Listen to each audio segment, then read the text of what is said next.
ನಾರಾಯಣಂ ಗುಣೈಸ್ಸರ್ವೈರುದೀರ್ಣಂ ದೋಷವರ್ಜಿತಂ ನೇಯಂ ಗಮ್ಯಂ ಗುರುಂಶ್ಚಾಪಿ ನತ್ವಾ ಸೂತ್ರಾರ್ಥ ಉಚ್ಯತೆ.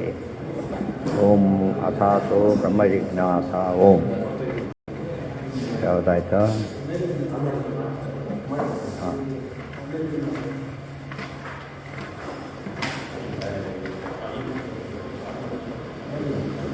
ದ್ವಿತೀಯಾಧ್ಯಾಯ. ಅದರಲ್ಲಿ ಏನಾಗಿತ್ತು ಈಗ? ಅಸಜ್ಜೀವ ಪ್ರಧಾನಾದಿ ಶಬ್ದ ಮುಗಿತು. ನಚಾಪರಂ ಸಂತಿ ವದಂತಿ ಕಾರಣತ್ವೇನ ಕ್ವಾಪಿ ಪೂರ್ಣಗುಣೋ ಹರಿ ಸ್ವಾತಂತ್ರ್ಯ ಸರ್ವಕರ್ತೃತ್ವಾತ್ ನ ಅಯುಕ್ತಂ ತದ್ವದೇತ್ ಶ್ರುತಿ ಭ್ರಾಂತಿಮೂಲತೆಯ ಸರ್ವ ಸಮಯಾನಾಂ ಅಯುಕ್ತಿತಃ ನ ತದ್ವಿರೋಧಾದ್ವಚನಂ ವೈದಿಕಂ ಶಂಕ್ಯತಾಂ ವ್ರತೆ. ಸ್ವಾತಂತ್ರ್ಯಾತ್ ಸರ್ವಕರ್ತೃತ್ವಾತ್ ನ ಅಯುಕ್ತಂ ತದ್ವತೆ ಶ್ರುತಿ. ಎಂದೂ ಕೂಡ ಅಯುಕ್ತವಾದದ್ದನ್ನು, ಪರಮಾತ್ಮನಿಗೆ ಸ್ವಾತಂತ್ರ್ಯ ಇದೆ, ಪರಮಾತ್ಮ ಸರ್ವಕರ್ತೃವಾಗಿದ್ದಾನೆ, ದೇವರಿಗೆ ಎಲ್ಲ ಅನ್ವಯವಾಗುತ್ತೆ. ಒಟ್ಟು ಶ್ರುತಿ ಏನು ಹೇಳುತ್ತೋ ಅಯುಕ್ತವಾದನ್ನು ಹೇಳೋದಿಲ್ಲ. ನಾವು ತಪ್ಪು ಅರ್ಥ ಮಾಡ್ಕೊಳ್ಬೋದೇ ಹೊರತು ನಮ್ಮ ಡಿಫೆಕ್ಟ್ ಅದು. ಶ್ರುತಿಗಳಲ್ಲಿ ಏನಿಲ್ಲ, ಯಾವ ದೋಷ ಅಪೌರುಷೇಯವಾದ್ದರಿಂದನೇ ದೋಷದ ಹೆಸರೇ ಇಲ್ಲ. ಆದ್ದರಿಂದನೇ ವೇದ ವಿರುದ್ಧವಾದ ವಿಚಾರ ಬಂದರೆ ಯಾವುದಕ್ಕೆ ಬೆಲೆ ಕೊಡಬೇಕು? ಈಗ ವೇದ ವಿಚಾರಕ್ಕೆ ಬೆಲೆ ಕೊಡಬೇಕು, ವೇದ ವಿರುದ್ಧಕ್ಕೆ ಬೆಲೆ ಕೊಡಬೇಕು? ಯಾಕೆಂದರೆ ತಪ್ಪಿಲ್ಲೇ ಇಲ್ಲದವರು, ತಪ್ಪಿರೋ ಚಾನ್ಸೇ ಇಲ್ಲ. ಆದ್ದರಿಂದಾಗಿಯೇ ಯಾರು ಕೂಡ ಮನೆಯಿಂದ ನೀರು ತೊಗೊಂಡು ಬಾವಿ ಪ್ರೋಕ್ಷಣೆ ಮಾಡಿರೋ, ನದಿ ಪ್ರೋಕ್ಷಣೆ ಮಾಡಿರೋ ಏನು ಮಾಡೋದಿಲ್ಲ, ತಗೊಳ್ಳೋದಿಲ್ಲ. ಅದಕ್ಕೆ ಸಹಜವಾದ ಶುದ್ಧಿ ಅದರಲ್ಲಿದೆ. ಅದರಿಂದ ಇದು ಶುದ್ಧಿ ಆಗ್ಬೋದು, ಇದರಿಂದ ಅದು ಶುದ್ಧಿ ಆಗೋ ಚಾನ್ಸಸ್ ಇಲ್ಲ, ಬೇಕೇ ಇಲ್ಲ, ಅನಗತ್ಯ. ಅದು ಶ್ರುತಿ ಅಲ್ಟಿಮೇಟ್. ಆದ್ದರಿಂದ ಅದ್ರ ಬಗ್ಗೆ ಅವ್ರು ಏನು ಮಾಡ್ತಾರೆ, ಅದಕ್ಕಾಗಿ ಇದರಲ್ಲಿ ಏನೋ ಹೇಳಿಬಿಟ್ಟಿದ್ದಾರೆ ನೋಡಿದ್ರಾ, ಹಿಂದೂ ಮುಂದೆ ಬಿಟ್ಟುಬಿಡ್ತಾರೆ, ಏನೋ ಬೈದಿದ್ದಾರೆ, ಆದ್ದರಿಂದ ಅದು ಮಾನ್ಯ ಅಲ್ಲ. ಆ ರೀತಿ ಹೇಳೇ ಪಾಪ ಜನಸಾಮಾನ್ಯರ ದಾರಿ ತಪ್ಪಿಸ್ಬಿಟ್ಟಿದ್ದಾರೆ. ಯಾವುದು ಎಲ್ಲಿ ಹಿಂದೂ ಮುಂದೆ ನೋಡೋದಿಲ್ಲ, ಯಾವುದೋ ಒಂದು ವಾಕ್ಯ ತೊಗೊಂಡ್ಬಿಡೋದು. ವಾಕ್ಯ ತೊಗೊಂಡ್ಬಿಟ್ಟು ಏನು ಮಾಡೋದು? ಶ್ರುತಿ ಹೀಗೆ ಹೇಳೋದು, ಒಪ್ತೀರಾ? ಒಪ್ಪೋದಿಲ್ಲ, ಹಾಗಿದ್ರೆ ಬಿಟ್ಟುಬಿಡಿ, ಶ್ರುತಿ ಕೇಳಬೇಡಿ ಇನ್ಮೇಲೆ ಅಷ್ಟೇ. ಇವರು ಪೂರ್ತಿ ಓದಿಲ್ಲ, ಸಂಸ್ಕೃತನೂ ಬರೋದಿಲ್ಲ, ಅವರು ಓದು ಮಿಸ್ಗೈಡ್ ಮಾಡ್ತಾರೆ, ಹೀಗಾಗಿ ಕೆಟ್ಟೋಗ್ತಾರೆ. ಆದರೆ ಸರಿಯಾಗಿ ಉಳಿದವರು ತಪ್ಪು ಹೇಳಿದ್ದನ್ನು ಸರಿ ಅಂತ ಸಾಧಿಸಿ ಶುರು ಮಾಡ್ತಾರೆ. ಯಾರೋ ಒಬ್ಬ ವ್ಯಕ್ತಿ ಹೇಳಿ ಸರಿ ಅಂತ ಹೇಳ್ತಾರೆ, ಶ್ರುತಿ ಹೇಳಿದ್ದನ್ನು ಅಲ್ಲಗಡಿತ. ಅಂದರೆ ಕೋರ್ಟ್ ಡೆಸಿಷನ್ನ ಅಲ್ಲಗಡೋದು ತಮ್ಮ ಒಪಿನಿಯನ್ ಫಾರ್ಮ್ ಮಾಡ್ಕೊಂಡ್ರೆ ಆಗೋ ಹಾಗೆ. ಅದಕ್ಕೇನು ಬೆಲೆ ಇರುತ್ತೆ? ನಾವು 100 ಜನ ಸೇರಿ ತೀರ್ಮಾನ ಮಾಡ್ತೀವಿ, ಇವನು ಸರಿ ಅಂತ ಒಪ್ಪೋದಿಲ್ಲ. ಅದು ಇವನು ಒಬ್ಬನು ಹೇಳಿದ್ರು ಸಾಕು ಜಡ್ಜು. ಇವರು 1000 ಜನ ಸೇರಿ ತೀರ್ಮಾನ ಮಾಡಿಕೊಂಡ್ರೆ ಏನಾಗೋದಿಲ್ಲ, ಅದು ನ್ಯಾಯ ಅಂತ ಕರೆಯೋದಿಲ್ಲ. ಈ ವಿಮರ್ಶೆಯನ್ನು ಮಾಡೋದು ಬಿಟ್ಟುಬಿಟ್ಟು ಜನಗಳೆಲ್ಲ ತಾಜಾ ತೋಚಿದ್ದು ಹಾಕಿ ಇದು ಮಾಡಿಬಿಡ್ತಾರೆ.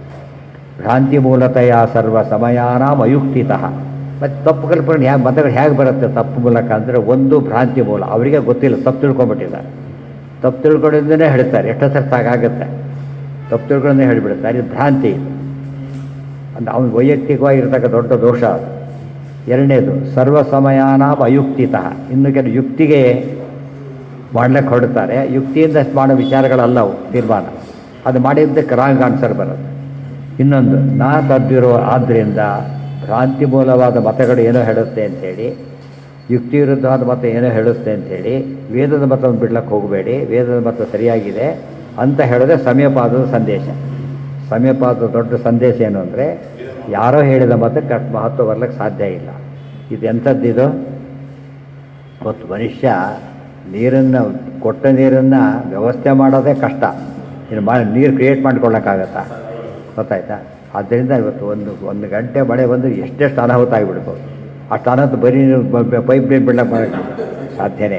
ಮನುಷ್ಯನ ಪ್ರಯತ್ನ ಇಷ್ಟೇ.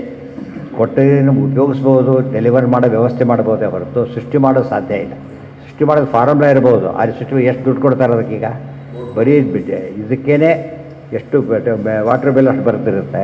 ಇನ್ನು ಕ್ರಿಯೇಟ್ ಮಾಡಿ ಕೊಡೋದಾದರೆ ಸಾಧ್ಯ ಇಲ್ಲ. ಕ್ರಿಯೇಟ್ ಮಾಡಿ ಮೊದಲು ಮೂಲಭೂತ ಒಂದು ಬೇಕಲ್ಲ ಮಾಡೋದಕ್ಕೋಸ್ಕರ.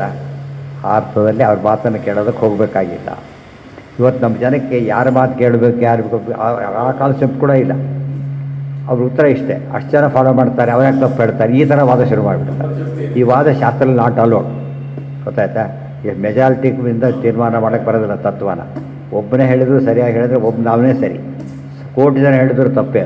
ಹೇಳಿದ ಕೋರ್ಟ್ ಕಾನ್ಸೆಪ್ಟ್ ಇಡೀ ದೇಶ ಒಪ್ಪಬೇಕು, ಒಬ್ಬ ಜಡ್ಜ್ ಹೇಳಿದರೆ. ಅದು ಯಾಕೆ? ಪ್ರಮಾಣ, ಎವಿಡೆನ್ಸ್, ಡಾಕ್ಯುಮೆಂಟ್ಸ್ ನೋಡಿ ಮಾತಾಡ್ತಾನೆ. ಇವರೆಲ್ಲ ಸೇವೆಲ್ಲ ಮಾತಾಡ್ತಾರೆ. ಆದ್ದರಿಂದ ಸರಿಯಲ್ಲ. ಇದನ್ನೆಲ್ಲ ಮಕ್ಕಳಿಗೆ ಹೇಳಿಕೊಟ್ರೆ ಏನು ಪ್ರಸಂಗ ಬರಲ್ಲ ಅವರಿಗೆ. ಯಾರೋ ಹೇಳಿದ್ರು ಒಂದು ಬೆಲೆನೇ ಇಲ್ಲ ಅದಕ್ಕೋಸ್ಕರ. ಇವತ್ತು ಮ್ಯಾಥಮೆಟಿಕ್ಸ್ ಬಗ್ಗೆ ಯಾರೋ ಒಬ್ಬ ಆರ್ಟ್ಸ್ ಬೆಸ್ಟ್ ಹೇಳಿದ್ರೆ ಹೋಗ್ತಾರೆ ಯಾರು? ಮ್ಯಾಥಮೆಟಿಕ್ಸ್ ಬೆಸ್ಟ್ ಹೇಳಿದ್ರೆ ಮಾತ್ರ ಬೆಲೆ ಅದಕ್ಕೆ. ಉಳಿದವ್ರು ಹೇಳಿದ್ರೆ ಯಾಕೆ ಬೆಲೆ ಇರುತ್ತೆ?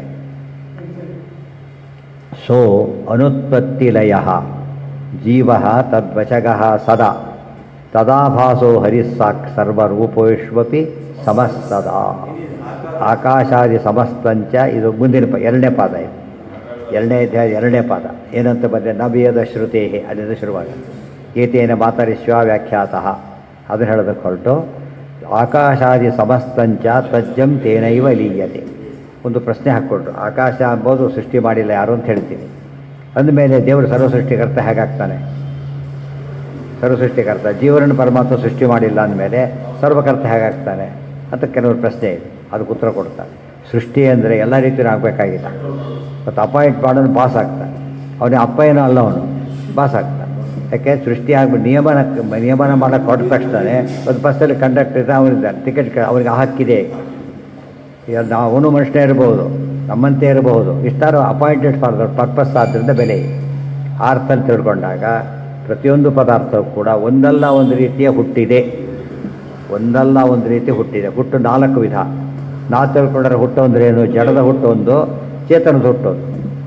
ಮಗ ಹುಟ್ಟೋದು, ಚೇತನ ಹುಟ್ಟೋದು ಒಂದು ಕಾನ್ಸೆಪ್ಟು, ಗಿಡ ಬೆಳೆಯೋದು ಒಂದು ಕಾನ್ಸೆಪ್ಟ್. ಎರಡನೇ ನಮಗೆ ಗೊತ್ತಿರೋದು ಅಲ್ಲ. ಮೂರನೇದು ಇನ್ನೊಂದಿದೆ, 4ನೇದು ಇದೆ. ಕೇವಲ ಸೃಷ್ಟಿ. ಪರಮಾತ್ಮ ಸೃಷ್ಟಿ ಅಂದರೆ ಶುದ್ಧ. ಏನು ಮಾಡ್ತಾನೆ? ಅನಂತ ರೂಪ ತಗೋತಾನೆ. ಅದು ಅನಂತ, ಅದು ಸೃಷ್ಟಿನೇ. ಅದು ಇಂಥ ವಿಕಾರವಾಗ ಸೃಷ್ಟಿ ಅಲ್ಲ. ದೀಪ ಸಾವಿರಾರು ದೀಪ ಹೆಚ್ಚುತ್ತಾನೆ, ಯಾವ ವಿಕಾರನೂ ವಿಕಾರ ಅಲ್ಲ. ಗೊತ್ತಾಯ್ತಾ? ಅದು ದೇವರ ಸೃಷ್ಟಿ. ಎರಡನೇದು ಬಂದಿದ್ದು ಪರಾಧೀನ ವಿಶೇಷ. ಇದು ನಿತ್ಯ ಪದಾರ್ಥಗಳಿಗೆ ಮಹಾಲಕ್ಷ್ಮಿ, ದೇಶ ಕಾಲ ಮೊದಲಾದವುಗಳಿಗೆ ಬರ್ತಕ್ಕಂಥ ಸೃಷ್ಟಿ ಅದು. ಆಮೇಲೆ ಸೃಷ್ಟಿ ಯಾವುದು? ಇವೆರಡಿದೆ. ಇವೆರಡು ಇದಕ್ಕೆ ಬರುತ್ತೆ. ಜಡ ಸೃಷ್ಟಿ ಅನ್ನೋದು ವಿಕಾರ ಪೂರ್ತಿ ಹೊಂದೋದು, ಇದು ವಿಕಾರ ಪೂರ್ತಿ ಹೊಂದೋದಿಲ್ಲ. ಚೇತನ ಇದ್ದಾನೆ, ಜೇಡಿಲ್ಲ, ಚೇತನಲ್ಲಿ ಹುಟ್ಟೋದೇ ಇಲ್ಲ. ವಿಚಿತ್ರ ಸೃಷ್ಟಿ ಯೋಚನೆ ಮಾಡೋದೇ ಭಾರಿ ಸ್ವಾರಸ್ಯ. ಇವ್ರು ಒಂದೇ ಗೊತ್ತಿದೆ, ಅದೇನೇ ಯೋಚನೆ ಮಾಡೋಕ್ಕೆ ಹೋಗ್ತಾರೆ. ಆದ್ದರಿಂದ ದೇವರ ಹೊರತು ಉಳಿದವರೆಲ್ಲ ಕೂಡ ಏನಿದೆ? ದೇವರಿಗೆ ಸ್ವೇಚ್ಛೆಯ ಸೃಷ್ಟಿ. ಆದರೆ ಉಳಿದವರು ದೇವರ ಅಧೀನದ ಸೃಷ್ಟಿ ಇದೆ. ಸಮಸ್ತಂಚ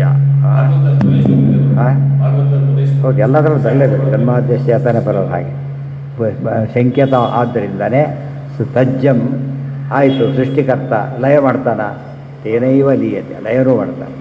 ಸೃಷ್ಟಿಕರ್ತನೇ ಲಯ ಮಾಡ್ತಾನೆ. ಕೆಲವು ಎರಡಿದೆ. ಸೃಷ್ಟಿಕರ್ತ ಕೊಲ್ಲೋದಿಲ್ಲ ಅಂತ ಒಂದು ಕಾನ್ಸೆಪ್ಟ್ ಇದೆ, ಸೃಷ್ಟಿಕರ್ತನೇ ಕೊಲ್ಲಬೇಕು ಅಂತ ಇನ್ನೊಂದು ಕಾನ್ಸೆಪ್ಟ್ ಇದೆ. ಹೇಗೆ ಅದು? ಅಪ್ಪ ಮಗನ ಕೊಲ್ತಾನ, ಧೃತರಾಷ್ಟ್ರ ಕೊಲ್ಲಿಲ್ಲ. ಗೊತ್ತಾಯ್ತಾ? ಆದ್ದರಿಂದ ಸೃಷ್ಟಿ ಮಾಡಿದವನು ಕೊಲ್ಲೋ ಸಾಧ್ಯತೆ ಇಲ್ಲ. ಆದ್ದರಿಂದ ಸೃಷ್ಟಿ ಮಾಡೋನು ಬೇರೆ ಬೇರೆ ಬೇಡದಾಗಿರಬೇಕು. ಇವತ್ತು ಮೇಷ್ಟ್ರು ಅರೆಸ್ಟ್ ಮಾಡ್ತಾನೆ, ಇಲ್ಲ ಪೊಲೀಸರು ಅರೆಸ್ಟ್ ಮಾಡ್ತಾರೆ, ಮೇಷ್ಟ್ರು ಪಾಠ ಹೇಳ್ತಾರೆ ಅಷ್ಟೇ. ಆದ್ದರಿಂದ 8 ಕೆಲಸ ಒಬ್ಬರೇ ಮಾಡೋಕ್ಕಾಗೋದಿಲ್ಲ. ಆದ್ದರಿಂದ 8 ಜನ ಇದ್ದಾರೆ ಕೊನೆ ಪಕ್ಷ ಅನ್ನೋದು. ಕನಿಷ್ಠ ಪಕ್ಷ 3 ಜನ ಇದ್ದಾರೆ. ಈ ರೀತಿ ಯಾಕೆ ಹೇಳಬಾರ್ದು ಅಂದರೆ, ಇಲ್ಲ, ಇದು ಈ ನ್ಯಾಯ ಬೇರೆ, ಇನ್ನೊಂದು ನ್ಯಾಯ ಇದೆ, ನಮ್ಮಲ್ಲೇ ನ್ಯಾಯ ಇದೆ. ಒಬ್ಬರು ಡಿಸ್ಮಿಸ್ ಮಾಡಬೇಕು. ಯಾರು ಮಾಡಬೇಕು? ಅಪಾಯಿಂಟ್ ಮಾಡಿದವನೇ ಮಾಡಬೇಕು. ಇಲ್ಲಿ ನೋಡಿದ್ರೆ ಬೇರೆಯವ್ರು ಮಾಡಿದ್ರೆ ಬೆಲೆ ಇಲ್ಲ, ಅದಕ್ಕೆ ಅವನೇ ಮಾಡಬೇಕು. ಇವು ನೋಡೋದಕ್ಕೆ ಏನು ಅನಿಸುತ್ತೆ? ಇದು ಅದು ವಿರುದ್ಧ ಇದೆ. ತರ್ಕ ಅಗೇನೆಸ್ಟ್. ಈಗ ತರ್ಕ ವರ್ಕ್ ಮಾಡೋದಿಲ್ಲ. ಅವರೆಲ್ಲ ಈ ರೀತಿ ಮಾಡ್ಲಿಕ್ಕೆ ಹೋಗ್ತಾರೆ, ರಾಂಗ್ ಆನ್ಸರ್ ಬಂದುಬಿಡೋದು. ಅವ್ರು ಹೇಳಿದ್ದೇನು? ಒಂದು ಹೇಳಿದರು ಏನಂತ? ಧೂಮ ಇದ್ದಲ್ಲಿ ವನ್ಯ ಇದೆ. ಆದ್ದರಿಂದ ಹೇತು ಮತ್ತು ಸಾಧ್ಯ ಏನಾಗಬೇಕು? ಎರಡು ಕೂಡ ಒಟ್ಟಿಗೆ ಇರಬೇಕು ಅಂತ ವಾದ ಮಾಡಿಬಿಟ್ಟು ಅದನ್ನು ಗಟ್ಟಿ ಹಿಡ್ಕೊಂಡ್ಬಿಟ್ಟ. ಆದರೆ ಮಳೆ ಬರೋದಲ್ಲಿ ಪ್ರವಾಹ ಬರೋದಿಲ್ಲ, ಅಲ್ಲಿ ಸಾಮಾನ್ಯ ಇಲ್ಲೇ ಇಲ್ಲ. ಅದು ಯೋಚನೆ ಮಾಡಲಿಲ್ಲ. ಅಡ್ಜಸ್ಟ್ ಮಾಡಲಿಕ್ಕೆ ಶುರು ಮಾಡ್ತಾರೋ ಅಂತ ಯೋಚನೆ ಮಾಡೋದು. ಈ ಅರ್ಥ ಮಾಡಿ ಅದು ಮತ್ತು ದುರ್ಮತಕ್ಕೂ ಸನ್ಮತಕ್ಕೆ ವ್ಯತ್ಯಾಸ ಅಂದರೆ ಅಷ್ಟೇ. ನಮ್ಮ ಮತ್ತೆ ಎಲ್ಲದನ್ನು ಕವರ್ ಮಾಡಿಬಿಡ್ತಾರೆ. ಈ ಕೇಸೇ ಬೇರೆ, ಆ ಕೇಸೇ ಬೇರೆ, ಆದ್ದರಿಂದ ದೋಷ ಇಲ್ಲ. ಅವು ಒಂದು ಗಟ್ಟಿ ಹಿಡ್ಕೊಂಡು ಬೆಂಡ್ ಮಾಡ್ತಾ ಹೋಗ್ತಾರೆ. ಅದನ್ನು ಅದು ಸಿಕ್ಕಾಬಟ್ಟೆ ತಲೆ ಕೆಡಿಸಿಬಿಡ್ತಾರೆ. ಅವ್ನು ಭಾರಿ ಮಾತಾಡಿದೆ ಗೆದ್ದ ಅಂತ ತಿಳ್ಕೊಂಡ್ಬಿಡ್ತಾರೆ ಜನ. ಅದು ತಪ್ಪು. ಸೊ ಹಾಗಿದ್ದರೆ ದೇವರು ಯಾರು ಲಯ ಮಾಡ್ತಾರೆ? ಯಾರು ಸೃಷ್ಟಿ ಮಾಡ್ತಾರೆ? ಸೊ ಅನುತ್ಪತ್ತಿ ಲಯ. ಹುಟ್ಟು ಇಲ್ಲ, ಸಾವು. ಅಬ್ಸಲ್ಯೂಟ್ಲಿ ಹುಟ್ಟಿಲ್ದವನು, ಅಬ್ಸಲ್ಯೂಟ್ಲಿ ಸಾವಿಲ್ದವನು ಭಗವಂತ ಒಬ್ಬನೇ. ಒಬ್ಬ ಏಕಮನಾರಾಯಣ ಆಚಿ. ಎಷ್ಟು ಸೂಕ್ಷ್ಮ ವಿಚಾರಗಳವೆಲ್ಲ. ಅದಿಷ್ಟು ಕೂಡ ನಾಡೆ ಹೆಚ್ಚಿನ ವಿಚಾರ. ಏನ ಲಕ್ಷ್ಮೀದೇವಿ ಅಂತ ಒಂದು ಅದೇ ಅಸ್ವಾತಂತ್ರ್ಯ ಇದೆ ಅವರಿಗೆ. ಅದರ ಅದು ಪರಾಧೀನ ವಿಶೇಷಾವಾಪ್ತಿ ಶಬ್ದಕ್ಕೆ ಅದೇ ಅರ್ಥ.